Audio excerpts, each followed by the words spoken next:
All right, in this video, I'm going to show how to check the mechanical functioning of your power valve. So this one's actually a 2023 KTM 250SX, which are very similar up until modern 2026 versions.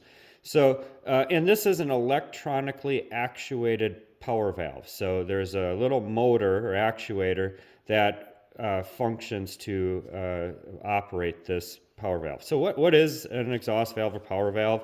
So that piece in there is the valve, and that opens and closes to change the volume of the exhaust chamber, which allows for different levels of responsiveness and power at different RPM ranges, okay? So we can actually see the function of that. So there's three parts to this, effectively, the way I like to think about it. So there's one of these on each side, and then there's the central shaft here. So those two individual ones, so these ones here, one on each side, are right and left, and those are different per side. Those function to open and close these side ports or chambers there, okay? Let's see if I can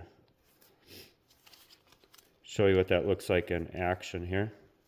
It's a little bit hard holding it for the camera, but so see how those teeth engage and then that rotates. Let's see what that looks like here.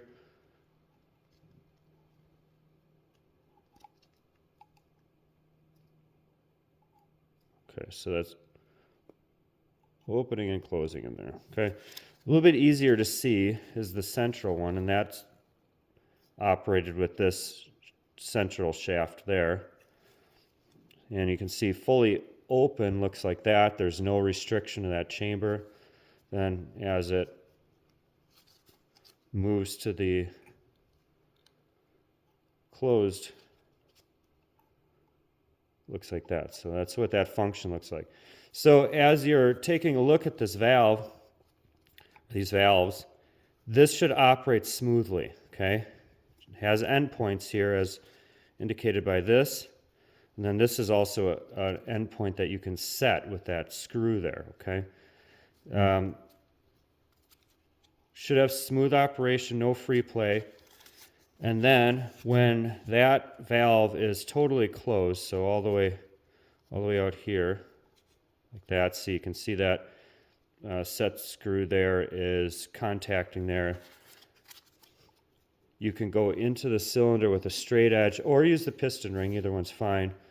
And you should have no interference between that valve and the rings. So there should be a tiny little gap between that valve and your straight edge, as kind of seen there, okay? And if that operates nice and smoothly, I have historically not gone ahead and rebuilt or replaced this thing. These can function for quite a long time, well beyond the typical service life of a bike. But that said, if you do have free play, you have non-smooth rotation of those areas, then go ahead and replace parts as needed. How you would do that, I'm not going to show the details in this video, but there's 8mm hex head bolts here, and then this whole front portion peels off. That's held together by a mating surface there. And then these hex head screws are taken out. Now, use a little bit of care in terms of taking things apart. There is a sidedness to these parts, and then lubricate those surfaces as you put that back together. But this one's in good functioning order, okay?